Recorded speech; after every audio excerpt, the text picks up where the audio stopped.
여호수아 3장 9절에서 17절입니다. 10절. 여호수아가 말했습니다. 이로써 너희가 살아계신 하나님께서 너희 가운데 계시고 그분이 분명 너희 앞에서 가나안 사람과 헷 사람과 히위 사람과 브리스 사람과 기르가스 사람과 아모리 사람과 여부스 사람을 반드시 쫓아내실 것임을 알게 될 것이다. 살아계신 하나님 할 때 하나님은 엘로힘이 아니라 엘입니다. 엘로힘이란 이름은 고대 셈족 계통의 종족 전체에서 사용된 신을 뜻하는 명칭이었으므로 오해의 여지가 있을 수 있었기 때문입니다. 엘은 하나님을 나타내는 명칭으로 고대 세계의 신과 구별되어 쓰입니다. 엘은 보통 수식어와 함께 쓰여 살아계신 하나님, 거룩하신 하나님 등과 같이 표현됩니다. 셈족들의 문화 속에서 발견되는 잘못된 우상에 대한 개념으로부터 참신을 구별하여 이스라엘의 하나님의 유일성을 밝혀주고 있습니다. 실제 가나안 족속은 15종족이 넘습니다. 가나안 7족속은 7이라는 완전수에 맞춘 대표 종족들로 보아야 합니다.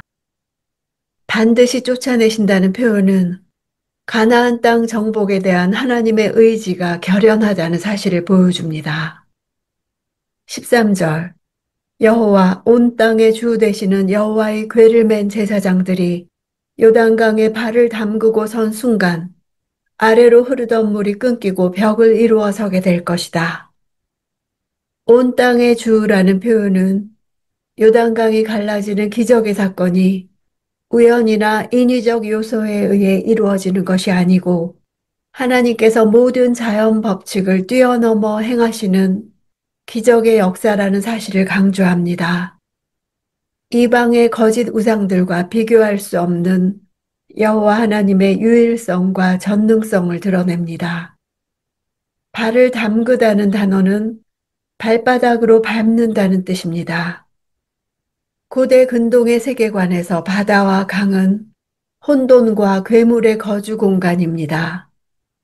하나님께서 홍해와 요단강을 가르신 것은 혼돈의 세력을 제압하고 그 땅에 하나님의 왕권을 선포하는 의미를 지닙니다. 대적들에 대한 승리를 의미하는 발바닥으로 밟다라는 용어를 사용하는 것도 승리를 나타내는 것입니다. 벽을 이루어 선다는 히브리어는 사람이나 물건이 우뚝 서 있는 상태를 의미합니다. 요단 강물이 건물의 벽처럼 우뚝 서게 되는 기적적인 사건이 일어날 것을 의미합니다. 14절. 그리하여 백성들은 요단강을 건너기 위해 진영을 떠났고 언약궤를 맨 제사장들은 백성들 앞에 서서 갔습니다. 시딤에서 요단까지는 약 12km 정도 됩니다.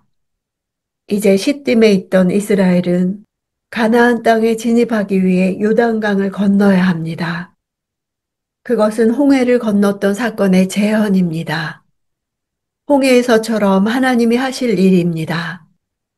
요단강을 건너는 믿음으로 이스라엘은 가나안 땅을 차지할 수 있습니다. 15절. 드디어 궤를 맨 제사장들이 요단강에 이르러 그들의 발을 물속에 담갔습니다. 요단강은 추수 때여서 물이 강둑까지 가득 찼습니다. 담갔다는 단어는 깊은 물에 빠지는 상태가 아니라 단지 적시는 것만을 의미합니다. 제사장들의 발이 처음 요단강에 들어갈 때 강가의 얕은 물에 약간 잠기는 정도였던 것입니다. 이는 강둑까지 가득 찬 요단강의 넘실거리는 흐름에 비하면 단지 강둑에서 발을 적시는 정도의 너무도 작은 순종의 움직임에 불과했습니다. 그러나 그 행위는 하나님의 말씀을 신뢰하고 나아가는 믿음의 행위였습니다. 몇 개의 댐들로 수량이 조절되는 오늘날과 달리 고대에는 따뜻한 우기 막바지에 요단강이 급격히 범람했습니다. 헤르몬산 일대의 고산지대에서 눈이 녹는 때와 팔레스틴 지역에 봄비가 오는 시기가 서로 겹치며 큰 홍수가 발생했습니다. 16절. 위에서 흐르던 물이 멈추어 서고 저 멀리 사르단 지방의 아담이라는 동네쯤에서 벽을 이루기 시작했고 아래쪽 아라바해역, 곧 염해로 흐르던 물은 완전히 끊겨버렸습니다. 그리하여 백성들은 여리고 맞은편으로 건너갔습니다. 요단강이 갈라지는 장면을 목격자의 증언처럼 생생하게 묘사합니다. 요단강물이 멈추게 된 구간은 약 27km 정도의 거리에 해당합니다. 이는 요단강물이 먼 곳에서부터 멈추어 선 것으로 인근 가나안 족속들에게까지 알려진 사건임을 보여줍니다. 아담의 위치는 오늘날의 텔 에드 다미에로 추정됩니다. 야복강이 요단강에 합류하는 곳입니다. 텔이란 도시나 주거지였던 곳이 흙더미가 되어 유적지가 된 곳을 말합니다.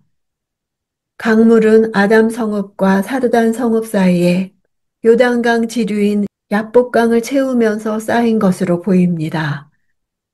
물이 아담 성읍 변방에 쌓인 것은 그 지역에 토사 붕괴가 있어 강을 막았기 때문일 것입니다.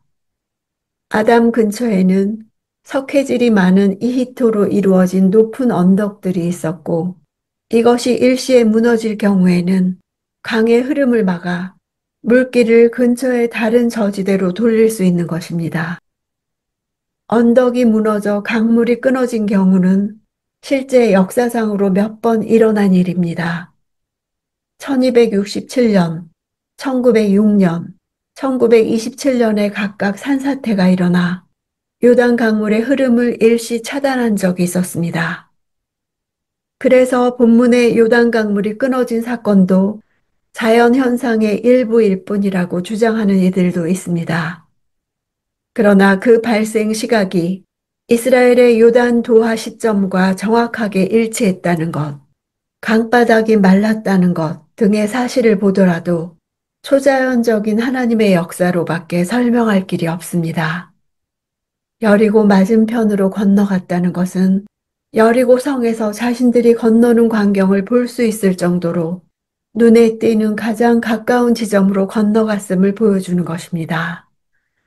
이는 이스라엘 백성을 인도한 여호수아가 여리고 성의 거민들을 두려워하지 않았음을 알 수 있습니다. 17절 여호와의 언약궤를 든 제사장들은 요단강 한복판 마른 땅 위에 서 있었습니다. 그 사이에 모든 이스라엘 백성들은 마른 땅을 건너가 마침내 온 백성이 요단강 건너기를 다 마쳤습니다. 마른 땅이라는 단어는 홍해가 갈라지는 장면에서도 등장하는 단어입니다. 요단강의 기적은 제2의 홍해의 기적임을 암시하는 단어입니다. 백성들이 요단강을 건너는 것은 또 한 번의 출애굽 체험입니다. 강이 갈라지자마자 마른 땅이 되었다는 것은 자연의 일반적인 법칙을 초월하시는 하나님의 능력에 의해 이루어졌다는 사실을 증명합니다. 제사장들이 서 있었다는 단어는 13절에서 물이 벽을 이루어 선다는 단어와 같은 단어입니다. 가나안 정복 전쟁은 이스라엘이라는 민족과 원주민인 가나안 족속과의 민족 전쟁이거나 영토 분쟁적인 성격의 싸움이 아닙니다. 타락하여 하나님을 잃어버린 세상 가운데 하나님만을 섬기기로 약속하고 그분의 말씀에 순종하여 살아가는 백성들을 세우기 위한 하나님의 구속사의 일부분으로서 하나님이 친히 싸우시는 거룩한 전쟁이었습니다.